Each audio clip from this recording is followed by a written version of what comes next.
Prepare for battle.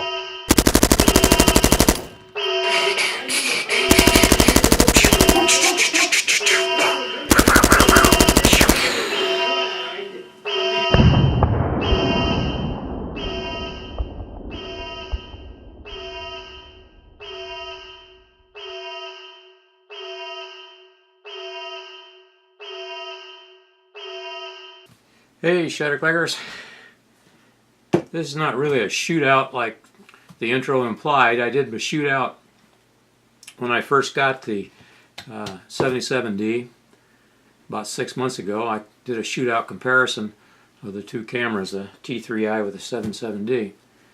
And you can go back and you can look at that video. I'll put a link at the end of the video where you can go back and you can take a look at the comparison between the two cameras. So what this is kind of a 6-month review of how I feel about the 77D after using it for 6 months and taking roughly about 1,000 pictures. So I'll just tell you what I found to be helpful and what I found to be not useful at all. And there's a lot of bells and whistles on this thing that so far I haven't used at all.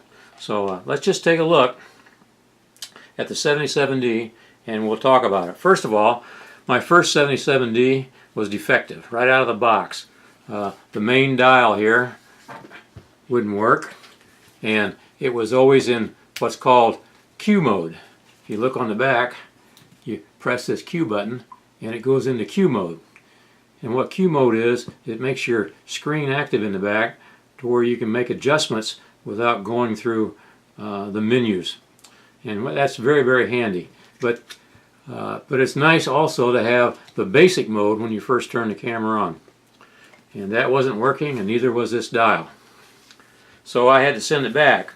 Now I bought the camera from B&H, and B&H was very helpful. Why didn't I buy it from Amazon? Well, normally I bought this one from Amazon, and there's nothing wrong with Amazon, but the price was the same at B&H as it was at Amazon. The only difference was I could buy a Pro 100 Canon printer with ink all loaded and ready to go and get a $300 rebate which paid for the printer. So it's like getting a printer free. Now I know the reason they do that is so that you'll be buying the ink, and the ink is very expensive. The ink is for a set of cartridges over $100. But the Pro 100 printer is a 13 by 19 printer, and I already have one. I got one on a rebate about a year ago with a lens, a Canon lens that I bought, and now I got another one with this. Now why would I want two printers? I really don't want two printers, but I got a full set of ink along with the printer. So now I got a printer and storage, I got a printer that I use, and I got the ink. So it got the price of the camera down, because I was ready to buy ink anyway. It got the price of the camera down about $120 below the price of buying it at Amazon. So that's why I went with B&H. Now how are they on support? I used the camera, and I was trying to make myself believe that it was me, not the camera, that was not using it right. And so I called B&H support, and I told the guy the problem I was having. I said, how do I fix this? And he says, well, he asked it one question. He says, have you ever used a camera before? A DSLR? And I said, yeah, I've had a T3i for about 6 years. And he said, well, what's wrong with the ones you got, the new 77D? And I said, well, the dial doesn't work and it's always in Q mode. How did I get it out of there? He says, it's not you, it's the camera. Send it back. He immediately gave me the return desk, and I sent it back, and about a week later, I had a new camera. So that's B&H. You know, they're not paying me to do this. They're not going to send me anything for saying this, but B&H is a good outfit to work with. Very friendly, very nice, no questions asked. They just give me a return authorization. They paid the freight both ways. It was not an issue. Very, very, very, very, very, very good company. Okay, should I have upgraded from the T3i to the 77D? That's the question. After 6 months, how do I feel about that? Well, just quickly I want to say this. I'd have been much better off buying a new lens, a better wide angle lens is what I need, than I would have updating my camera. And now I'm going to go through here and I'm going to tell you why. Okay, I got some notes made here so I don't forget anything. So I'll be referring to these notes, so don't get panicky when I look down. Okay, how is the camera functioning? It functions very well. You know, I got really no problems with 77D. It's really a nice camera. I thought the T3i was a great camera, and it still is a great camera, and it was rated as one of the best cameras that Canon had come out with in the Rebel series, and it has proved itself to be that well. I've never had a problem with this T3i. I'll put it to you this way: it's as good as the T3i, but it's not a whole lot better. The parts that are better isn't that much of a bigger deal. It really hasn't improved the quality of the pictures that I take. So let's just look at the camera, its functions. First of all, noise in the pictures. Noise, of course, is an issue when you use higher ISOs. And at 800 ISO, I can't tell a lot of difference. Maybe marginally better on the 77D, but you know, how often do you shoot at 800 ISO? Now, I can say this about the 77D. When you go from 800 to 1600, the noise did not appreciably increase. The picture quality is almost the same, but there is about the same amount of noise. In fact, I think there's too much noise. Canon is, I know you go online and or watch the videos and they say, oh, the noise, they really did a good job. Well, I don't think they have. I think you should be able to shoot at an 800 ISO with these new modern cameras and not have any noise at all. But that's just how I feel about it. So, secondly, a real positive is focus. The AF focus, automatic focus, is very, very sharp and extremely fast. It's unbelievable. You push that back button focus, and it, like that, it's focused. It's amazing, and it's always right. It always focuses where I want it to focus. It's smarter than I am. It does a very, very, very good job. Much better than the T3i. I think that's the greatest improvement, is the focusing. Okay. Now, there is an issue with the focus. If you're shooting video and you're using automatic focus, when you do the playback, you can hear it focusing as you move the camera around, you know, like that. It drives you nuts. And unless you're filming the Daytona 500, you're going to hear that. If you're doing the kids in the backyard, it's going to be very distracting and you're not going to like it. The T3i, that wasn't an issue. Now, it was much slower, but it was not an issue. And that's really disappointing. So I know a lot of the pros, they only use manual focus when they're shooting video anyway, but for an amateur like me, the automatic focus is a real benefit, and it's sad that it's so noisy. It's noisy to the point that it's distracting. All right, what else? Level indicator. This has a level indicator on the back, and I'll show you that, which I think is really nice. Yeah, here it is. You can see it on the back there, and as it moves back and forth, you know, when you get it green, that means it's level. When it's red, it's not level. It also shows up when you're looking through the viewfinder. It's not that big, but that is really nice. T3i doesn't have that. The level indicator is really nice. And I don't know what it is about me, but for some reason or other, no matter what I do, I'm always holding the camera crooked. So the level indicator is really a big benefit for me. Really like that. The little LCD screen up on top. That's this little guy there, which I think you can see. Yeah, right there. Okay. I've used it one time. I thought this is one of the biggies that I'm really going to like, that I'm really going to use. I thought, man, I got to have that. I've used it once, and I really didn't need to use it that time. So, is it a benefit? Not so much, guys, not so much. One of the things that is kind of nice and about this camera, and also it's a problem, is the fact that when you go like this and look through the viewfinder, okay, this screen on the back goes black. When you put your eye up there, see that? See? It goes black. And that's to get rid of the light, so you don't have that light shining up in your eye. Now, I've never thought of that as a problem, but you know, hey, that's kind of a neat little feature. Now, there's only one problem. I notice when I'm taking pictures and I'm going in portrait view and I pull the little screen out so I can see it, if the light is not just exactly right, this screen shades that and this disappears. So that was the one time I used the little screen on the side.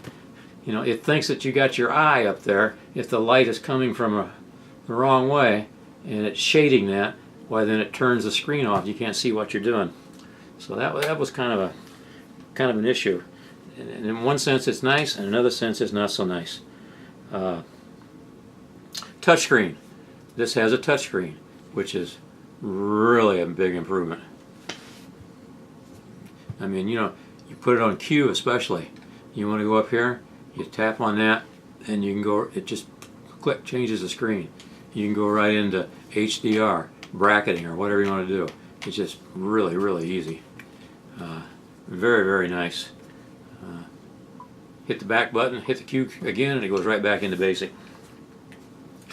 Really use that.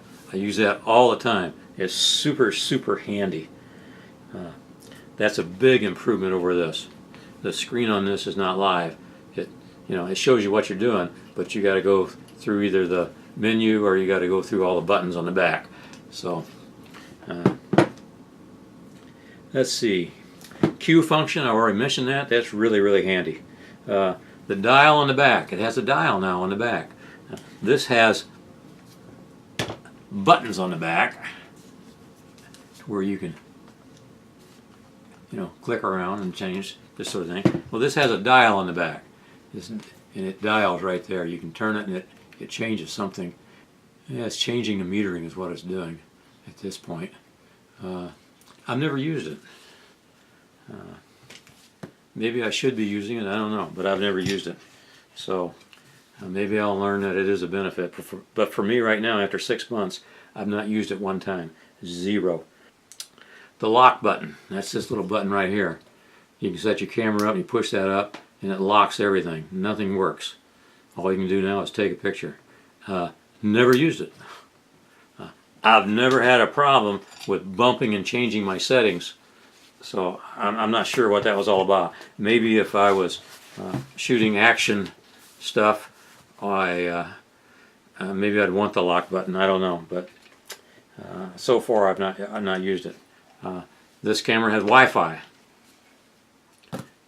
Never used it, so I don't find that as a benefit. There's a little autofocus button on the back, on the top here. You push that button down, and it changes the screen to where you can change the focusing. See, when you do that, you can change the focus all around. Never used that. I suppose that's handy, but I've never used it. RGB histogram. Now, I don't know whether other manufacturers have RGB histogram when you're setting your camera up or when you're composing your picture. Now, this has RGB histogram after you've taken the picture, but not before you take it. I think, I don't know for sure, I think Nikon has it when you're composing your picture.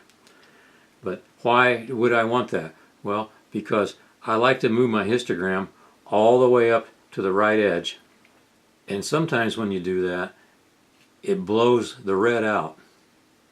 The red, and I don't know why it is on red, but it blows the red out, and then you have to back it off a half a stop or maybe a full stop even. But you get your best shot when the histogram is moved as far right as you possibly can. Well, if you can't see the red, well then you don't know whether the red is being blown out when you do that and whether you really need to back it off. And that's why I'd like to see RGB histogram as you're composing a shot and not just after you've taken a shot. It does have RGB after you shoot, but not before. There's no manual with this thing. You get a quick start manual, is all you get. if you want the manual, you have to go online and download it. And I wasn't able to find it at Canon. Now, maybe I'm not real smart, but I had to go somewhere else to find the real manual for this camera. And you need the manual. You really do need the manual when you have a DSLR, especially if you're new to shooting with a DSLR. A manual is really important. And so I just don't understand that. I don't know why they don't have cameras for English, cameras for Spanish, cameras for this or cameras or whatever, to where when you buy it, you get a manual according to the language you want. I don't know why they do that. I suppose it's a money-saving deal. Digit 7 processor. This has the old Digit 4. This has a new Digit 7. I'm sure that's important. Have I noticed a big difference? No, I don't know. I suppose there is a huge difference, but I don't know what it is. This one was 18 megapixels. This one's 24. How important is that? My old camera was, from 10 years ago, was 12 megapixels. 13 by 19, I can't tell any difference between 18 megapixels and 24 megapixels. Now, maybe if I was going to blow something up the size of the wall over here, I could tell a difference. But I think megapixels are overrated. After you get so many, depending on how big a blow up you're going to make, it's not that important. I've got a bunch of prints that I've printed 13 by 19 with my T3i, and they are tack sharp. They're tack sharp in the center, they're tack sharp on the fringes, on the edges. This one here, same thing, tack sharp. But is there any difference in the quality? I don't think so. I think I could take the two pictures the same and print them out, and you couldn't tell which one was which. I really believe that. The only thing I did notice when I was doing the shootout when I first got this camera was I always thought this camera took the picture a little darker than the T3i. Maybe that's just me. I don't know. But I thought it did. The sensor, same sensor, what I understand anyway. If there is an improvement there, I don't know. I don't know what it is. Other than the megapixels, I don't know what it is. Again, just to kind of conclude this and not drag it out too long, should I have bought the 77D? Should I have spent $800 for a 77D? If this was my first DSLR, yeah, it's a great buy. It's a super camera. It is really good. But if you're thinking about upgrading from a T3i, T4i, 5, 6, 7, or whatever, well, I wouldn't do it the 7 because they're almost identical cameras, but or a 6.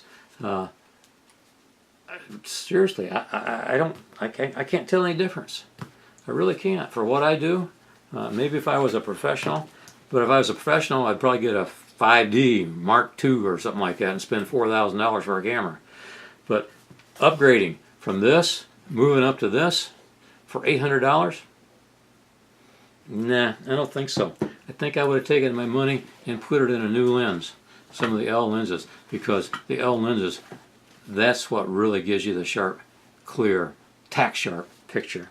What I'm really amazed at is I offered to sell this one for $300. They go online for anywhere from ones that are kind of beat up for about $250 to the ones that are really nice for a little over $300. I was selling it with one lens, and it is immaculate. I still have the original box. The camera's immaculate. I've taken about 10,000 pictures. It's good for 100,000. It's marked for 100,000 pictures. There's not a scratch on it. There's absolutely nothing wrong with it. And I had 6 batteries for it, and a bunch of other little accessories that I was selling it with it for $300, and no one was interested. Now, why do I bring that up?